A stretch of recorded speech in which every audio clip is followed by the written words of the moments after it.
मनुष्य की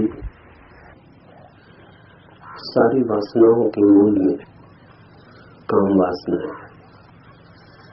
वासना का रूप कोई भी हो, गहरे में खोजेंगे तो काम को ही पाएंगे। हिंदुओं ने तो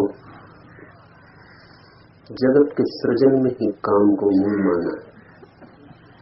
सारी सृष्टि काम वासना का ही फैलाव। चाहे कोई धन चाहता हो, चाहे कोई पद चाहता हो, चाहे मात्र अपने मौलिक रूप में कामना है, काम वासना है। धन भी इसीलिए चाहा जाता है, पद भी इसीलिए चाहा जाता है। ये प्रकारांतर से अलग अलग द्वारों से एक ही वासना की तरफ ले जाते हैं। तो जिसने काम वासना पर विजय पाली, उसने सभी वासनाओं पर विजय पाली। काम वासना क्या है? अगर हम वैज्ञानिकों से पूछें तो वो कहते हैं आदमी के जीवन में दो बातें बहुत आधारभूत हैं। एक तो जीवन बचना चाहता है, सरवाइव करना चाहता है, जीवन नष्ट नहीं होना चाहता। जीवेषणा है, मैं जीऊं। अकारण, इसका कोई कारण नहीं है। अगर कोई आपसे पूछे आप क्यों जीना चाहते हैं, तो आप कोई कारण न बता सकेंगे। जीना चाहते हैं, ये अकारण है, बस ऐसा है। ये वैसे ही अकारण है जैसे 100 डिग्री पर पानी गर्म होकर भाप बन जाता है। अगर हम पूछे कि क्यों 100 डिग्री पर भाप बनता है, 90 डिग्री पर बनने में क्या अड़चन थी, या 110 डिग्री पर बनता तो क्या हर्जा हो जाता। अगर हम वैज्ञानिक से पूछें कि हाइड्रोजन ऑक्सीजन से मिलकर ही पानी क्यों बनता है, कोई उत्तर नहीं। बनता है, क्यों का कोई सवाल नहीं। ठीक ऐसे ही जीवन जीना चाहता है, क्यों का कोई सवाल नहीं। जो भी है वो मिटना नहीं चाहता। होने में ही बने रहने की कामना छिपी। इस कामना के दो रूप हो जाते। आप भी होना चाहते हैं, रहना चाहते हैं, बचना चाहते हैं। अमरत्व की आकांक्षा न मिटे, ऐसा गहरे में छिपा है। इसमें आदमी सब तरह से अपनी सुरक्षा कर, लेकिन व्यक्ति की मृत्यु तो होगी। कितना भी उपाय हो, कितनी सुरक्षा हो, व्यक्ति मरेगा, क्योंकि व्यक्ति का जन्म होता है। लेकिन व्यक्ति के भीतर जो जीवन है वो बच सकता है। आपकी लहर मरेगी, लेकिन आपके भीतर जो सागर है जीवन का वो बच सकता है। काम वासना उसी जीवन की बचने की चेष्टा है।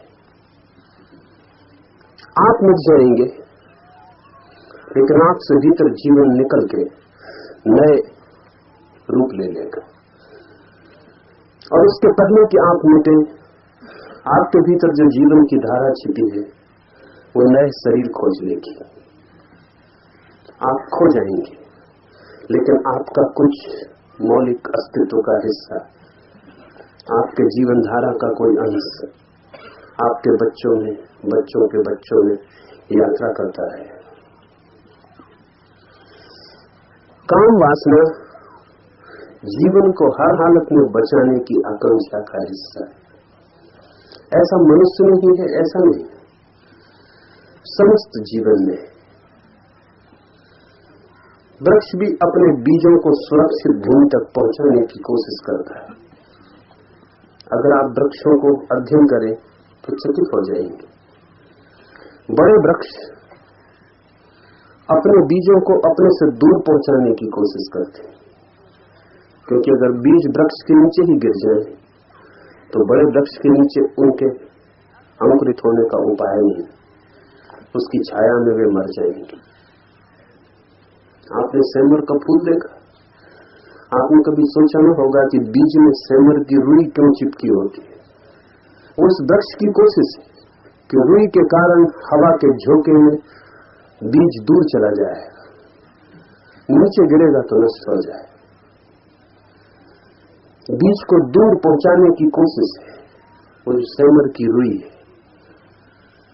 बीज नहीं उड़ सकेगा, रुई के सहारे उड़ जाएगा, तो दूर गिरेगा कहीं जाके जहां अंकुरित हो सकेगा। और इसीलिए एक वृक्ष करोड़ों बीज पैदा करता है। एक व्यर्थ चला जाएगा, दो व्यर्थ चले जाएंगे, बीज में से अगर एक भी अंकुरित हो गया तो जीवन पल्लवित होता रहेगा। मैं एक मछली के जाति के संबंध में अभी पढ़ रहा था। वो मछली का जीवन बहुत थोड़ा है, लेकिन अपने जीवन में वो मछली 10 करोड़ अंडे देती, और 10 करोड़ अंडे और उस मछली के अंडों का जीवन बड़ा संकटपूर्ण है। 10 करोड़ अंडों में से 2 ही मछलियां पैदा हो पाती। एक पुरुष 4-5 अरब बच्चों को जन्म दे सकता। एक संभोग में लाखों जीवाणु उपयोग में, जो सभी जीवन बन सकते थे। लेकिन जीवन में आपके 10-5 बच्चे ज्यादा से ज्यादा पैदा हो पाएंगे। जीव शास्त्री कहते हैं कि जीवन बचने की आकांक्षा के कारण कोई भी अवसर खोना नहीं चाहता, और इतनी विपुलता से अपने को फैलाता है कि अगर हजारों लाखों मौके भी व्यर्थ चले जाएं तो भी जीवन बचा रहे। जीवन की बचने की ये आकांक्षा ही आपको काम वासना जैसी मालूम पड़ती है। ये गहरी से गहरी है। इससे ही आप जन्मे, इससे ही जीवन आपसे जीने के लिए आतुर भी है।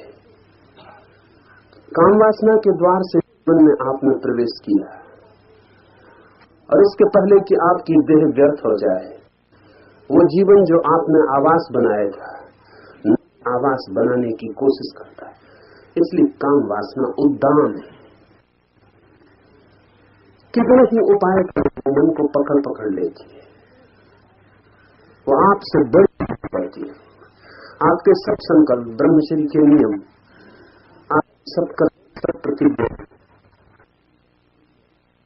कि आविष्ट हो गए, कोई बड़ी धारा आपको खींच ली और आप बह जाते। इतनी मौलिक है काम वासना, और समस्त अध्यात्म की खोज इस काम वासना के अंतरण में है। क्योंकि ये जो जीवन की धारा है, अगर ये बाहर की रहती रहे तो नई देह, नए शरीर पैदा होते रहेंगे। आत्मा, इससे शरीर भी पैदा हो सकते हैं अगर ये बाहर जाए, और इससे आपकी आत्मा की किरण भी निखर के प्रकट हो सकती है अगर ये भीतर आए। यही धारा बाहर जाकर नए शरीरों का जन्म बनती है, यही धारा भीतर जाकर आपका नया जन्म बनती है। जिस व्यक्ति की काम वासना ऊर्ध्वमुखी हो जाती है, अंतर्मुखी हो जाती है, वो द्विज हो जाता है, उसका नया जन्म हो गया।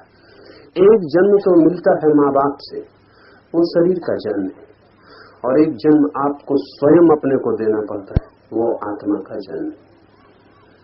इसलिए समस्त धर्म काम वासना के प्रति अति उत्सुक है, क्योंकि वही मूल शक्ति है जिसका उपयोग किया जाना है। अगर आप शक्ति के निर्माण में ही लगे रहे तो जिस शक्ति से आपका पुनर्जन्म हो सकता था, नव जन्म हो सकता था, और जिससे आप उसका अनुभव कर सकते थे जो अमृत है, उससे आप वंचित हो जाएंगे। अनेक जन्मों में आप भटकते रह सकते हैं। जिस दिन ये धारा भीतर मर जाएगी उसी दिन देह में भटकना बंद, को हमने आगमन से मुक्ति कहा है। और जब तक ये धारा बाहर रहती तब तक आपको बाहर नहीं पड़ेगा। कठिन है इस धारा को भीतर की तरफ मोड़ना, लेकिन असंभव नहीं। और कठिनाई भी ना समझे की वजह, समझ पूर्वक इस धारा को भीतर ले जाया जा सकता है। जीवन की सभी शक्तियां समझ पूर्वक काम में आ जाती हैं। आज से पहले, इस सदी के पूर्व, आकाश में बिजली चमकती थी, भय का कारण थी, डर पैदा होता था। उसकी कड़क, उसकी चमक, घबराहट छाती को डमाडोल कर जाती थी। आदमी सोचता था कि परमात्मा नाराज है और हमसे कोई पाप, कोई भूल हुई है, इसलिए ये बिजली कड़का के हमें डरा रहा है। इंद्र का वज्र, इंद्र का शस्त्र समझी जाती थी। फिर हम बिजली को समझ पाए कि वो क्या है। हमने उस शक्ति के राज को समझ लिया। आज उसी बिजली से कोई भय नहीं रहा है। आज वही बिजली बंधी हुई घर घर में प्रकाश दे रही। आज वही बिजली बंधी हुई हजारों यंत्र चला रही। आज वही बिजली जीवन की सहयोगी हो गई। ज्ञान विजय, अज्ञान पराजय। अज्ञान में शक्ति से डर लगता है, ज्ञान में वही शक्ति सहयोगी और सेवक हो जाती। और ऐसा भी नहीं है कि लोगों ने भीतर की विद्युत को नहीं बांध लिया, और ऐसा भी नहीं है कि उस विद्युत को बांधकर लोगों ने उस विद्युत से भीतर के जगत में सेवा नहीं ले ली। और जैसे बाहर की विद्युत बांधकर हमने बाहर प्रकाश कर लिया, उस भीतर की विद्युत को करके भीतर प्रकाश कर लिया गया है। लेकिन एक कठिनाई है, बाहर का विज्ञान सामूहिक संपत्ति बन जाता है। एक बार जान लिया गया कि बिजली को कैसे पैदा किया जाए, जान लिया गया कि बिजली से कैसे उपयोग लिया जाए, तो फिर हर आदमी को खोजना नहीं पड़ता, सूत्र जाहिर हो गए, उनकी शिक्षा दी जा सकती है।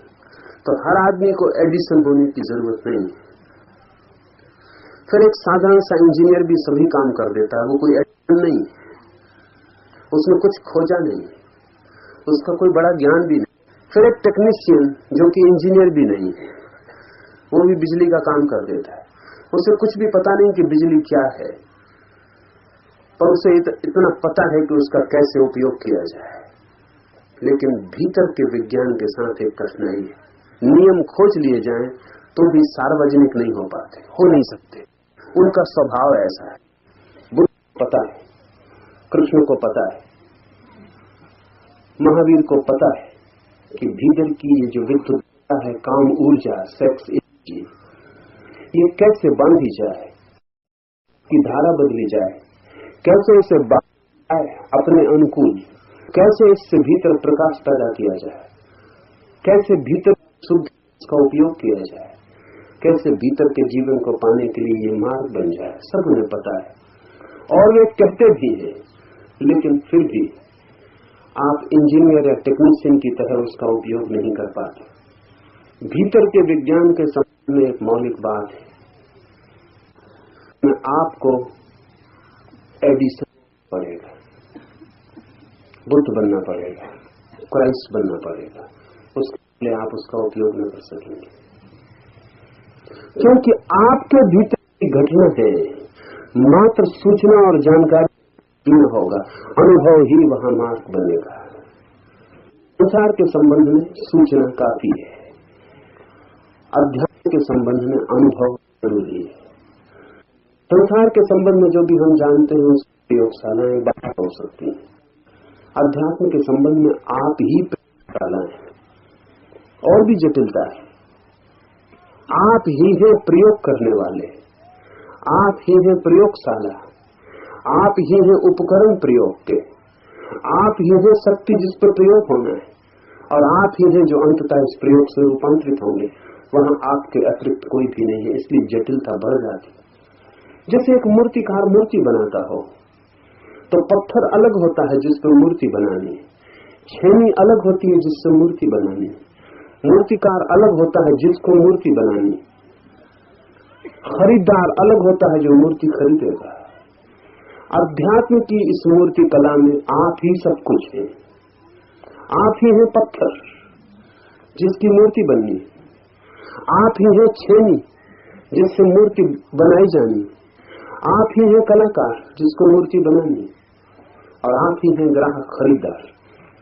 वहां सभी कुछ आप हैं, इसलिए जटिलता बढ़ जाती, उलझ गहरी हो जाती। लेकिन फिर भी मूर्तियां बन गई हैं, फिर भी हमने बुद्धों को देखा और जाना है, और जो एक में हो सकता है वो सभी में हो सकता है।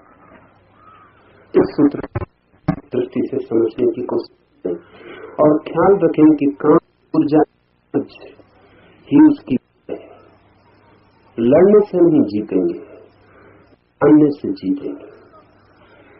लड़ते ना समझ। बैकन ने कहा है ज्ञान शक्ति है, विज्ञान के लिए कहा था, लेकिन अध्यात्म के लिए भी सत्य है। ज्ञान शक्ति है। जिस शक्ति को आप जानते नहीं उससे आप परेशान होंगे। अनजान में जो भी करेंगे उससे और जटिलताएं बढ़ जाएंगी। ऐसा आदमी खोजना मुश्किल है जो काम ऊर्जा के संबंध में कुछ न कुछ ना करता, बिल्कुल मुश्किल। बुरे से बुरा आदमी, अनैतिक आदमी भी, कामुक आदमी भी काम वासना के संबंध में कुछ न कुछ करता रहता, रोकने की कोशिश करता है, संभालने की कोशिश करता है। इस सारी कोशिश में वासना विकृत हो जाती है, सुधरती नहीं, बदलती नहीं, कुरूप हो जाती। सारी दुनिया काम वासना से भरी है। हजारों रूपों में काम विकृतों का रूप ले लेती है। ये समझो द्वारा किए गए काम ऐसा है जैसा जो के संबंध में कुछ वो बिजली किसी उपकरण धारण है, उससे आशा है कि वो और बिगाड़ देगा। अच्छा वो छूने ही मत जब तक समझ ना लो। ठीक के ही भी अनुप शक्ति से आत्मा का जन्म हो सकता था, भी हो सकता है, और बहुत लोग आत्मघाती हो जाते हैं। अगर हम लोगों की मानसिक विकृतियों का अध्ययन करें तो हम पाएंगे उनके मूल में काम वासना के साथ किया गया अज्ञानपूर्ण कार्य है। फ्रायड के गहरे अध्ययन के बाद जाहिर है कि आदमी की में 199 बीमारियों के मामले की विकृति होती हो जाती है, और तब सब नष्ट हो जाता है। हजार तरह के पागलपन हैं, हजार तरह के मानसिक, हजार तरह की मानसिक चिंताएं हैं। रूप कुछ भी हो, उनके गहरे में काम वासना होती, और काम इसलिए उनके गहरे में होती है कि आपने कुछ करने की कोशिश की संबंध में जिसका आपको कोई भी पता नहीं। और काम वासना जीवन का आधार, उसकी जानकारी, उसकी समझ, उसका अनुभव। तीन बातें स्मरण रखें, फिर हम इस सूत्र में पहली काम मत होने देना। स्वाभाविक है, उसे स्वीकार करना। अस्वीकार करने से वो अस्वाभाविक हो जाएगी। अस्वाभाविक विकृत रूप पैदा हो जाएंगे। स्वाभाविक काम वासना को बदलना आसान है, अस्वाभाविक को बदलना बहुत कठिन है। जैसे ऐसा कि एक पुरुष एक स्त्री में आकर्षित होता है, ये स्वाभाविक है, आसान है। लेकिन सारी दुनिया में होमोसेक्सुअलिटी है कि एक या एक स्त्री में उत्सुक हो जाती, इस काम वासना को बदलना कठिन। ये विकृत, ये अस्वाभाविक, बदलाहट बहुत मुश्किल है। हेटेरोसेक्सुअलिटी को बदलना आसान है क्योंकि स्वाभाविक प्राकृतिक है। होमोसेक्सुअलिटी को बदलना अति कठिन है क्योंकि अप्राकृतिक है। इस तरह के हजार हजार रूप आदमी को पकड़े हुए, एक आदमी से प्रेम करता है, उसको पास लेना चाहता है, स्वाभाविक है। इस स्वाभाविक वासना को बदलना आसान है, लेकिन एक आदमी किसी को प्रेम नहीं करता, किसी को निकट नहीं करता, लेकिन भीड़ भड़क के अगर स्त्री मिल जाए तो धक्का मार के नदारत हो जाती। इस आदमी की काम वासना को बदलना बहुत मुश्किल है। ये विकृत है, ये स्वाभाविक। जिससे प्रेम है उसे निकट लेना स्वाभाविक है। इसकी बदलाहट जरा मुश्किल पड़ेगी और इसकी बदलाहट के लिए अड़चने हो जाएंगी। लेकिन एक आदमी क्यों किसी स्त्री को भीड़ में धक्का मारने में उत्सुक हो जाता है? शायद किसी स्त्री को पास लेने का जो मन था वो इसने दबा लिया है, रोक लिया। वो दबा हुआ झरना अब कहीं से भी फूट के बह रहा। तो पहली बात तो ये ख्याल रखना कि स्वाभाविक काम वासना ठीक है, उससे आगे की यात्रा सीधी है। अब स्वाभाविक काम वासना खतरनाक है, उससे सावधान रहना, उससे बचना।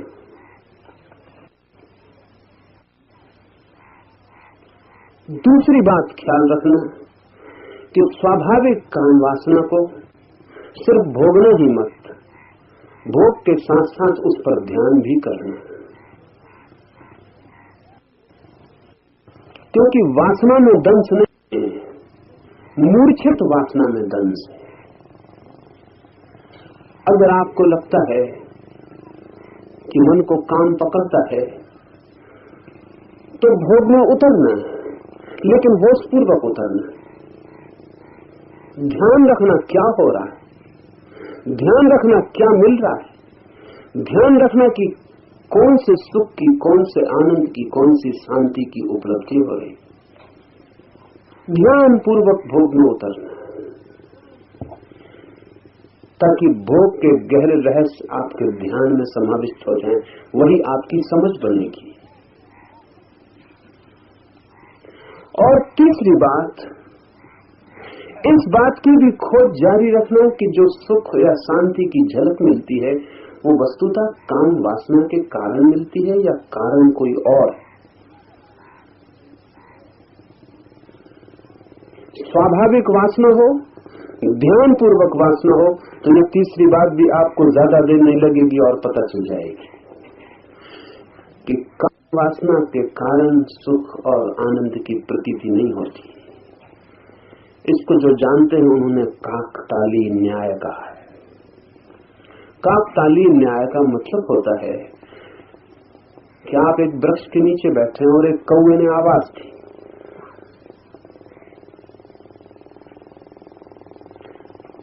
कौवे की आवाज के साथ संयोग की बात वृक्ष से फल टपक के आपके पास गिर गए, तो आपने समझा कि कौवे की आवाज के कारण फल गिरा। ये काकतालीय न्याय है। कोई कौवे की आवाज से फल नहीं गिरा, कौवे की आवाज से फल के गिरने का कोई अनिवार्य संबंध नहीं। लेकिन जटिलता और बढ़ जाएगी कि जब भी आप कौवे की आवाज सुने तभी अगर फल गिरे तब बहुत मुश्किल हो जाएगी। आपने सुनी होगी उस बूढ़ी औरत की कहानी जिसके मुर्गे के बांध देने पर रोज सुबह सूरज उगता था। एक दिन की बात हो तो संयोग भी मान ले, वर्षों का अनुभव था कि जब भी मुर्गा बांध देता सूरज उगता। स्वभाव था उस बूढ़ी औरत ने मान रखा था कि मेरा मुर्गा जिस दिन बांध न देगा उस दिन सूरज नहीं उगेगा। गांव से झगड़ा हो गया तो उसने कहा अच्छा ठहरो, तुम्हें मैं मजा चखाती हूँ, मैं अपने मुर्गे को लेकर दूसरे गांव चली जाती, तब तुम्हें पता चलेगा जब अंधेरे में भटकोगे और तरफोगे और जब सूरज नहीं उगेगा। वो बूढ़ी औरत अपने मुर्गे को लेकर दूसरे गांव में चली गई और जब मुर्गे ने दूसरे गांव में बांध दी सूरज उगा। उसने कहा अब समझेंगे ना समझ में उस गांव की क्या हालत हो रही होगी। सूरज तो यहां उगा, जहां मेरा मुर्गा वहां सूरज का उगना होता।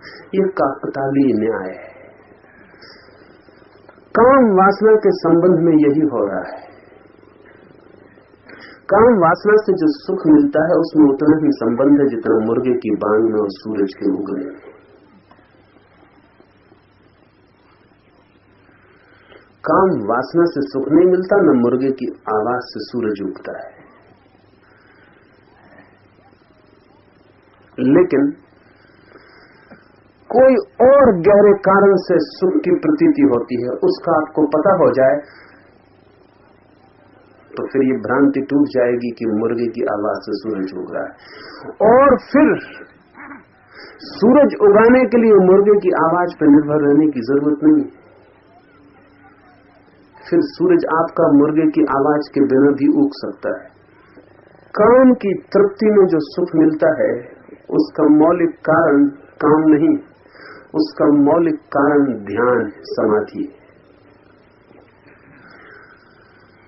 काम वासना की शिखर पर एक क्षण को मन शून्य हो जाता है। इस शून्य होने के कारण आपको सुख की झलक मिलती, शून्य हो जाता है।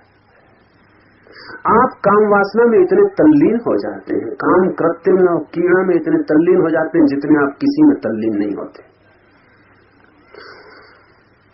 उस तल्लीनता के कारण मन शांत हो जाता है। मन के शांत होने के कारण सुख की झलक मिल जाती है। अगर आप किसी और काम में भी इतने ही तल्लीन हो जाएं, तो आप पर काम वासना की पकड़ छूट जाएगी। इसलिए जो लोग सृष्टा हैं, जो कुछ सृजन कर सकते हैं, उनको काम वासना ज्यादा नहीं पकड़ती। इसलिए सृष्टा पुरुषों के साथ स्त्रियां कभी प्रसन्न नहीं होती। सुकरात है तो उसकी स्त्री सुकरात से प्रसन्न नहीं हो नहीं सकती, क्योंकि सुकरात इतना लीन हो जाता है दर्शन के चिंतन में कि काम वासना उसकी छीनी हो गई। उसी लीनता से उसे वो सुख मिल जाता है जो काम वासना से मिलता था। एक चित्रकार अपने चित्र बनाने में अगर लीन हो जाए तो उसके मन को काम वासना नहीं पकड़ती। एक मूर्तिकार अपनी मूर्ति को बनाने में लीन हो जाए तो उसकी काम वासना छीन हो जाती। इस छीन होने का कारण यह नहीं कि वो कोई ब्रह्मचर्य साध रहा है, इसका कारण यह है कि उसका सूरज पुराने मुर्गे की बांग के बिना उगने लगा। वो जो क्षण आता था मौन का काम के द्वारा, अब वो मूर्ति में ही निर्माण करने में आने लगा। अगर आप अपने गीत में डूब जाएं, अपने नृत्य में डूब जाएं, अपने ध्यान में डूब जाएं, तो आपको पता चल गया कि सूरज के उगने का मुर्गे की बांग से कोई संबंध नहीं। ये सूरज और तरह से भी उग सकता है। ये तीन बातें ख्याल रखें। स्वाभाविक हो काम, ध्यान पूर्वक हो काम, और सतत ये खोज बनी रहे कि जो गहरे में शांति की प्रतीति होती है वो काम वासना के कारण होती है या कारण कोई और है जिसका हमें पता नहीं। जिस दिन आपको वो कारण साफ हो जाएगा, उस कारण का सीधा ही उपयोग किया जा सकता है। ध्यान, समाधि, योग सब उसी कारण पर खड़े हैं। योग ने उस कारण को खोज लिया है सीधा। इसलिए लोग कहते हैं कि जब तक आप ब्रह्मचर्य को उपलब्ध न होंगे तब तक योगी न बन सकेंगे, और मैं कहता हूं जब तक आप योग को उपलब्ध न होंगे ब्रह्मचर्य उपलब्ध नहीं हो सकता। इसलिए मैं ब्रह्मचर्य को योग की शर्त नहीं बनाता, ब्रह्मचर्य को मैं योग का परिणाम कहता हूं, कॉन्सिक्वेंस। इसलिए मैं आपसे नहीं कहता कि ध्यान अगर आपको करना है तो पहले ब्रह्मचर्य साथ हो। जो कहते हैं उन्हें पता नहीं कि वो क्या कह रहे हैं। मैं आपसे कहता हूं आप ध्यान साधो, ब्रह्मचर्य की चिंता मत करो। जिस दिन ध्यान में आपको काम वासना से मिले सुख से गहन सुख का अनुभव होने लगेगा, उस दिन दुनिया की कोई ताकत आपको काम वासना में ले जाने की सामर्थ्य नहीं रखती। दुनिया में महत्तर सुख के लिए छोटे सुख छोड़े जा सकते हैं, बड़े आनंद के लिए छोटे आनंद छोड़े जा सकते हैं, लेकिन बड़े आनंद का कोई अनुभव होना चाहिए।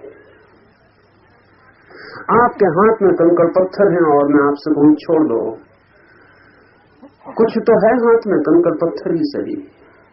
हाथ भरा है तो भी तो अच्छा लगता है, खाली हाथ में बेचैनी होगी, आप छोड़ने को राजी ना होंगे। और कंकड़ पत्थर रंगीन है और हीरों का ख्याल देते हैं, लेकिन अगर मैं एक हीरा आपके सामने रखता तो आपको पता भी नहीं चलेगा कब आपके हाथ के कंकड़ पत्थर छूट गए और कब आपने हीरे पर मुट्ठी बांध ली। और क्या फिर आप लोगों से कहते फिरेंगे कि मैं महात्यागी हूं, मैंने कंकड़ पत्थर छोड़ दिए?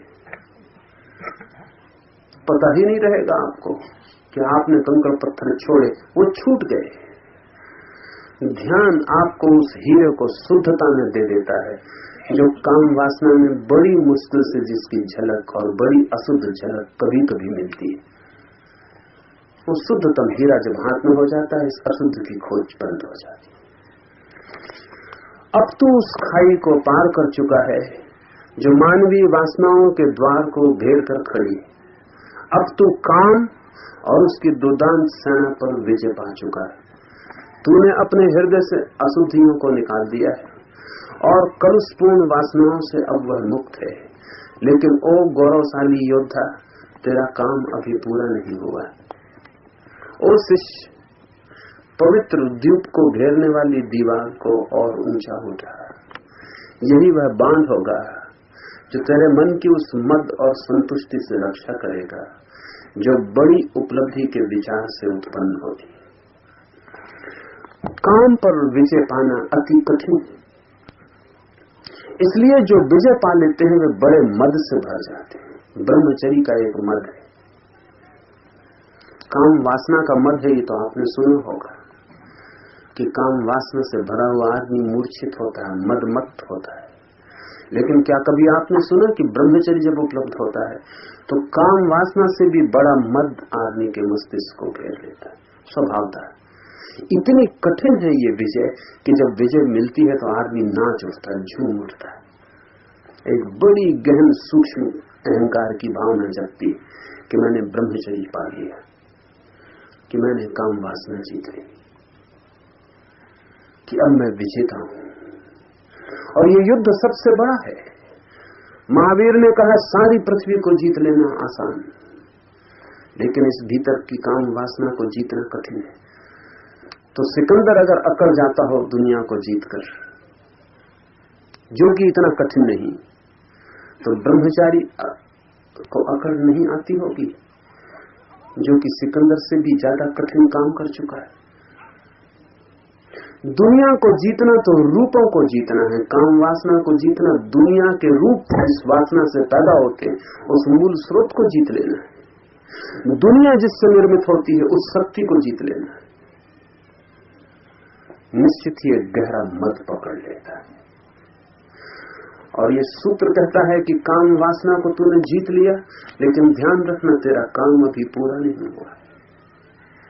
अब तू एक खतरे के द्वार पर फिर खड़ा हो गया है जहां ये विजय तेरा मद बन सकती है।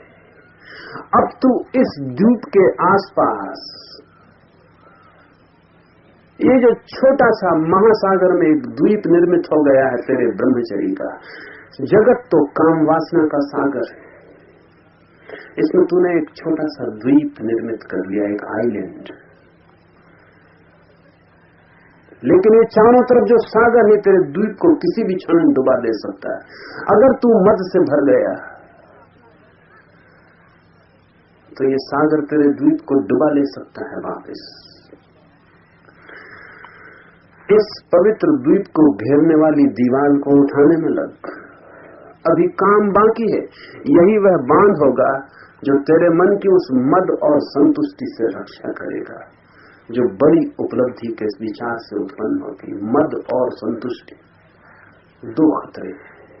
एक तो इस बात का मद की पा लिया जो पाना अति कठिन था, मिल गया, जिसकी खोज थी जन्मों जन्मों से, जिसको हजारों बार कोशिश करके भी नहीं पा सके थे, वो पा लिया गया है। एक मद, अहंकार, अस्मिता। और उससे भी खतरनाक एक और बात है, एक गहरी संतुष्टि, एक कंटेंट कि अब ठीक पहुंच गए, मंजिल आ गई। अब कुछ करने को न रहा। ये संतुष्टि भी खतरा है, क्योंकि तब विकास बंद हो जाता है। जहां संतोष वहां विकास समाप्त। इसलिए जहां आगे विकास हो ही ना, वहीं संतुष्ट होना, उसके पहले संतुष्ट मत हो।